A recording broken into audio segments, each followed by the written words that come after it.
السلام علیکم ورحمۃ اللہ وبرکاتہ۔ غزلوں کا سلسلہ جاری و ساری ہے، اور اس سے پہلے ہم نے فراغ گورکھپوری کی غزل جو ہے وہ پڑھی، اور اب جو ہمارے سامنے غزل ہے وہ ہے تابش دہلوی کی غزل، جن کا پورا نام مسعود الحسن ہے اور تابش دہلوی کے نام سے مشہور ہے۔ کہتے ہیں کہ سکون درکار ہے لیکن سکون حاصل نہیں ہوتا، ذرا جو دل کو ٹھیرا ہوتے وہ درد دل نہیں ہوتا، کبھی ہر جلوہ صد رنگ حاصل تھا نگاہوں کو، اب اشک خون بھی چشم شوق کو حاصل نہیں ہوتا، اور ہر ایک کار تمنا پر یہ مجبوری یہ مختاری، مجھے آسان نہیں ہوتا تجھے مشکل نہیں ہوتا، ہمیں ہنگامہ آرا تھے ہمیں ہنگامہ آرا تھے مگر ہم جب سے ڈوبے ہیں، کہیں طوفان نہیں اٹھتا کہیں ساحل نہیں ہوتا، اور تماشا سوز ہے ہر جلوہ انداز یکتائی، تم ہو کوئی پردہ بھی اب حائل نہیں ہوتا، رہا ایک ایک قدم پر پاس آداب طلب، ورنہ وہاں ہم تھے جہاں پانا تیرا مشکل نہیں ہوتا، اور ازل سے اپنا مقصود طلب ہے کون اے تابش، کہ پائے جستجو شرمندہ منزل نہیں ہوتا، سکون درکار ہے لیکن سکون حاصل نہیں ہوتا، ذرا جو دل کو ٹھیرا دے وہ درد دل نہیں ہوتا۔ ٹھیرا یہاں پہ مروجہ ابلا ٹھہرا کے ہے، اور وزن کو برقرار رکھنے کے لیے انہوں نے ٹھیرا لکھ دیا ہوا ہے۔ درکار کے معنی ہوتے ہیں ضرورت، اور دل کو ٹھہرا دے، دل کو سکون دے، درد دل محبت کا درد، یعنی سکون درکار ہے لیکن سکون نہیں ملتا، وہ درد دل بھی حاصل نہیں ہوتا جو دل کو ذرا سکون دے۔ یہ دنیا چونکہ انسان کے امتحان گاہ کا درجہ رکھتی ہے، اور لہٰذا ہر لمحہ بے چین و بے قرار رہتا ہے، وہ شخص جو عشق میں مبتلا ہو اسے تو سکون ملنے کا سوال ہی پیدا نہیں ہوتا، وہ وصال یار سے پہلے بھی پریشان رہتا ہے اور دیدار محبوب کے بعد بھی سوگوار ہو جاتا ہے، ہجر کا تو پھر بلائے جان ہے جو سرتاپا آزار ہے۔ شاعر کہتا ہے کہ یہ تو مانا کہ سکون نہیں ملتا، لیکن کم از کم وہ درد ہی میسر آ جائے جو درد دل کا سرے سے خاتمہ کر دے۔ اقبال نے کہا تھا کہ ایک سجدہ جسے تو گرا سمجھتا ہے، ہزار سجدوں سے دیتا ہے آدمی کو نجات، اور حسرت موہانی نے کہا تھا کہ بھر گئیں تم سے تو مل کر اور بھی بےتابیاں، ہم تو یہ سمجھے تھے کہ دل کو شکیبا کر دیا، اور غالب نے کہا تھا کہ مریض عشق پہ رحمت خدا کی، مرض برتا گیا جو دوا کی، اور غالب کا ہی ایک بڑا اچھا شعر کہ عشرت پارائے دل زخم تمنا خانہ، لذت ریش جگر کر کے نمک نہ ہونا، اور میر درد نے کہا تھا کہ درد دل کے واسطے پیدا کیا انسان کو، ورنہ اطاعت کے لیے کچھ کم نہ تھی کروبیاں۔ بس یہ کہنا کہ آدمی کو سکون حاصل ہے سراسر غلط ہے، یوں بھی بے سکونی ہی حرکت و عمل پر ابھارتی اور آدمی کو فتح و کامرانی سے انقرار کرتی ہے، جبھی تو کائنات اور کائنات کی ہر چیز تغیر پذیر ہے۔ اقبال نے کہا تھا کہ سکون محال ہے قدرت کے کارخانے میں، ثبات ایک تغیر کو ہے زمانے میں۔ دوسرا شعر دیکھیے گا کہ کبھی ہر جلوہ صد رنگ حاصل تھا نگاہوں کو، اب اشک خون بھی چشم شوق کو حاصل نہیں ہوتا، جلوہ صد رنگ، 100 رنگ کے نظارے، طرح طرح کے نظارے، اشک خون کہتے ہیں خون کے آنسو، اور چشم شوق محبوب کو دیکھنے والی آنکھ، عشق و محبت کی آنکھیں، کہتے ہیں کہ کبھی نگاہوں کو ہر جلوہ صد رنگ حاصل تھا، مگر اب یہ عالم ہے کہ چشم شوق کے بعد اشک خون بھی نہیں۔ شاعر نے اس شعر میں اپنے ماضی و حال بلکہ محبوب کے ہجر و وصال کی تصویر کھینچی ہے، دونوں حالتوں اور کیفیتوں کا موازنہ پیش کیا ہے، جس سے واضح ہوتا ہے کہ وقت ایک سا نہیں رہتا، اور کبھی خوشی ہے کبھی غم، اور کبھی پیغام مسرت ہے تو کبھی ماتم، اصل میں شاعر یادوں کی دنیا میں کھویا ہوا ہے اور اپنے ماضی کا حال سے مقابلہ کرتا ہے۔ وہ پرانے حسین لمحات کو یاد کرتا ہے اور موجودہ بے بسی اور لاچارگی کے دن رات کا رونا روتا ہے۔ اختر نصاری کہتے ہیں کہ یاد ماضی عذاب ہے یا رب، یاد ماضی عذاب ہے یا رب، چھین لے مجھ سے حافظہ میرا۔ اور غالب نے بڑا اچھا شعر کہا تھا کہ غالب کہتے ہیں وہ فراق اور وہ وصال کہاں، وہ شب و روز و ماہ و سال کہاں۔ اور غالب بھی کہتے ہیں کہ مزمحل ہو گئے قوائے غالب، اب عناصر میں اعتدال کہاں۔ مرزا خان دہلوی نے بھی اس مضمون کو کچھ یوں باندھا ہے کہ ہوش و حواس تاب و توا سب جا چکے ہیں داغ، اب ہم بھی جانے والے ہیں سامان تو گیا۔ تیسرا شعر دیکھیے گا کہ ہر ایک کار تمنا پر یہ مجبوری یہ مختاری، مجھے آسان نہیں ہوتا تجھے مشکل نہیں ہوتا۔ کار تمنا کہتے ہیں خواہش کی تکمیل کی کوشش کرنا، مجبوری بے بسی، مختاری کہتے ہیں اختیار کو۔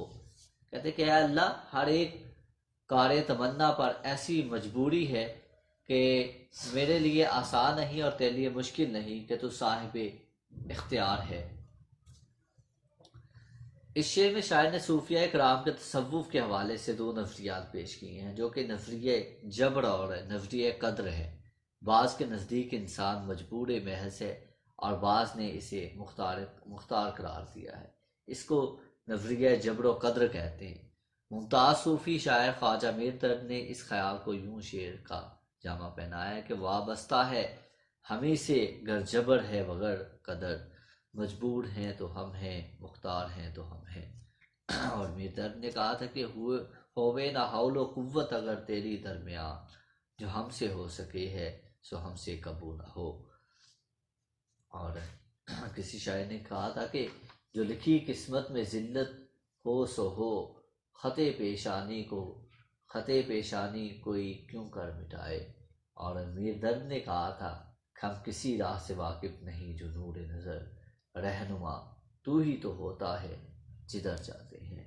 اور شاعر کہتا ہے کہ اسی طرح میرے محبوب کے لیے مہرباں ہونا کوئی مشکل امر نہیں ہے، وہ چاہے تو مجھے فرقت کے عذاب سے نکال کر محبت اور وصل کی عنایت سے مالا مال کر سکتا ہے۔ چوتھا شعر دیکھیے گا کہ ہمیں ہنگامہ آرا تھے مگر ہم جب سے ڈوبے ہیں، کہیں طوفان نہیں اٹھتا کہیں ساحل نہیں ہوتا۔ ہنگامہ آرا کہتے ہیں طوفان برپا کرنے والے، جنگ کرنے والا۔ تو شاعر کہتا ہے کبھی جا بجا ہمیں ہنگامہ آرا تھے، لیکن جب سے ڈوبے ہیں نہ کہیں طوفان اٹھتا ہے اور نہ ہی ساحل ہاتھ آتا ہے۔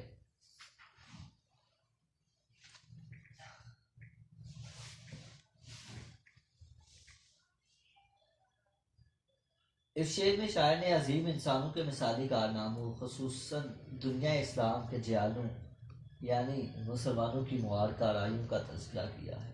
کہا ہے کہ کبھی ایسا بھی سنہری دور تھا کہ جب ہم مسلمانوں کا طوطی بولتا تھا اور انہی کی فتوحات کا چار دام عالم میں ڈھنکا تھا، لیکن بدقسمتی سے جب ہم اپنی راہ مستقیم سے بھٹک گئے اور یہود و ہنود کے ہاتھے چل گئے تو اتحاد اور جہاد سے دور ہو گئے اور جگہ جگہ بے بسی اور غلامی پر مجبور ہو گئے۔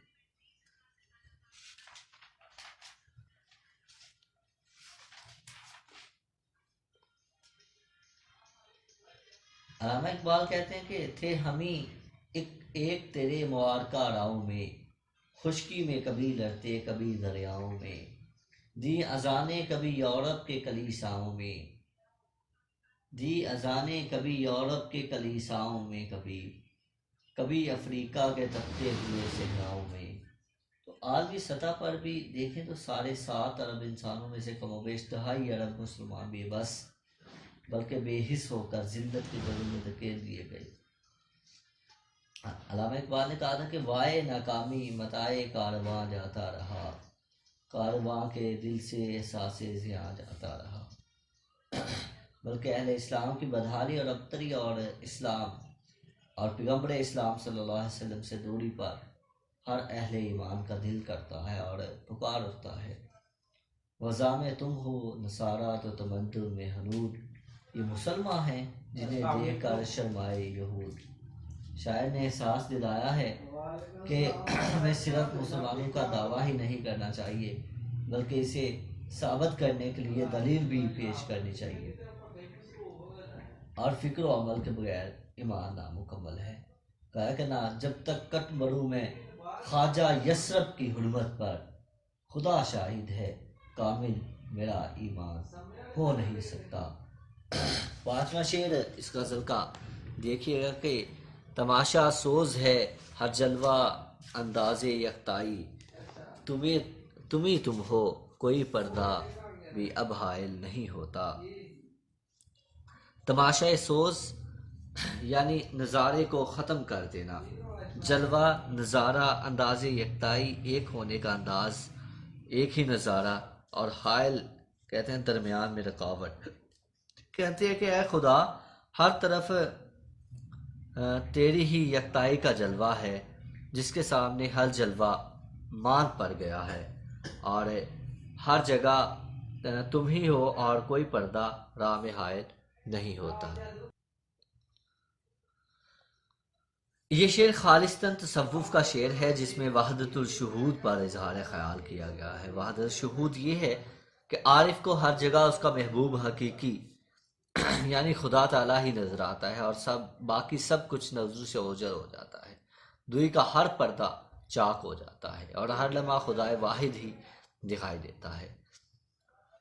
وہ میردد نے کہا تھا کہ جگ میں آ کر ادھر ادھر دیکھا، تو ہی آیا نظر جدھر دیکھا۔ اور ظفر علی خان نے تابش دہلوی کی اسی حقیقت کو کچھ یوں بیان کیا ہے کہ گواہی دے رہی ہے اس کی یکتائی پہ ذات اس کی، دوئی کے نقص سب جھوٹے، ہے سچا ایک نام اس کا۔ چھٹا شعر دیکھیے گا کہ رہا ایک قدم پر پاس آداب طلب، ورنہ وہاں ہم تھے جہاں پانا تیرا مشکل نہیں ہوتا۔ پاس کہتے ہیں لحاظ، خیال، آداب طلب کہتے ہیں کسی چیز کے پانے کے طور طریقے۔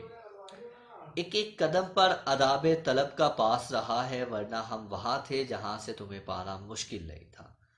اس شعر میں تابش دہلوی نے ایک عاشق صادق کے آداب طلب کو خراج تحسین پیش کیا ہے، اور کہا ہے کہ اگرچہ عاشق عشق کی دولت سے مالا مال ہوتا ہے اور اس کے بلبوتے پر اپنے معشوق کو حاصل بھی کر سکتا ہے، لیکن وہ سمجھتا ہے کہ یہ امر آداب محبت کے خلاف ہے، اور اصل میں ادب ہی محبت کی اولین سیڑھی ہے، اور جو کسی اہل عشق کو منزل مراد تک لے جاتی ہے۔ جیسا کہ اقبال کا خیال ہے کہ خاموش اے دل بڑی محفل میں چلانا نہیں اچھا، ادب پہلا قرینہ ہے محبت کے قرینوں میں۔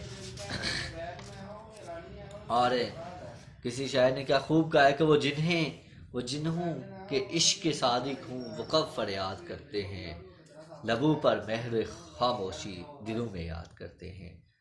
اور ایک اور شاعر نے کہا تھا کہ دیکھنا بھی تو انہیں دور سے دیکھا کرنا، دیکھنا بھی تو انہیں دور سے دیکھا کرنا، شیوائے عشق نہیں حسن کو رسوا کرنا۔ اور میر تقی میر نے کہا تھا کہ عشق کو حوصلہ ہے شرط، ورنہ بات کا کس کو ڈھب نہیں آتا۔ اور غالب نے کہا تھا کہ دونوں جہان دے کے وہ سمجھے یہ خوش رہا، یا آ پڑی یہ شرم کہ تکرار کیا کرے۔ انتہائی خوبصورت غزل ہے تابش دہلوی کی جس کو ہم پڑھ رہے ہیں، اور جس کے 6 اشعار کی ہم نے تشریح کی۔ آخری شعر دیکھیے گا کہ غزل سے اپنا مقصود طلب ہے کون ہے تابش، کہ پائے جستجو شرمندہ منزل نہیں ہوتا۔ ازل کہتے ہیں دنیا کا پہلا دن، دنیا کی ابتدا کا دن۔ مقصود طلب کہتے ہیں مقصد کی آرزو، منزل۔ جستجو کہتے ہیں تلاش کو، شرمندہ منزل پر پہنچنے والا۔ کہتے ہیں کہ تابش ازل ہی سے ہم کسی کی تلاش میں ہیں کہ ہماری یہ کوشش ختم ہی نہیں ہوتی۔ شاعر کہتا ہے کہ ہم جس ہستی عظیم کی تلاش میں روز ازل سے سرگرداں ہیں وہ ابھی تک نہیں ملی، گویا ہم مسلسل چلنے کے باوجود منزل مقصود سے ہم کنار نہیں ہوئے۔ اصل میں شاعر خدا تعالیٰ کی جستجو میں ہے اور وہ برابر محو سفر رہنے کے باوجود منزل کامرانی کو نہیں پا سکا، اور جب سے کائنات بنی ہے آدمی اس کے خالق اور دنیا بھر کے رازق خدائے بزرگ و برتر کی کھوج میں ہے، لیکن آج تک کوئی نبی، ولی، شاعر، ادیب، فلسفی، رہبر، حکیم، طبیب دعویٰ نہیں کر سکا کہ اس نے خدا کو پا لیا ہے۔ کہتے ہیں کہ اگرچہ دنیا ڈھونڈ رہی ہے رب کی کس کو کھوج ملی ہے، اور ہر لحظہ نیا طور، نئی برق تجلی، اللہ کرے مرحلہ شوق نہ ہوتا ہے۔ اور اقبال کہتے ہیں کہ لیلا بھی ہم نشی ہو تو منزل نہ کر قبول، کہ بے محنت پہ ہم کوئی جوہر نہیں کھلتا، اور روشن شرر تیشا سے ہے خانہ فرہاد۔ یہ تھی ہماری آج کی غزل، تابش دہلوی کی آخری غزل تھی ہماری، جو کہ مکمل ہوئی۔ اپنا بہت زیادہ خیال رکھیے گا، ہنستے رہیں، مسکراتے رہیں، شاد و آباد رہیں۔ اللہ حافظ۔ ویڈیو پسند آئی تو لائک کریں، اپنی رائے کمنٹ کریں۔ ایسے ہی مزید ویڈیوز کے لیے ہمارا چینل سبسکرائب کریں اور بیل کا آئیکن دبائیں تاکہ آپ کو ہر ویڈیو کا نوٹیفیکیشن ملتا رہے۔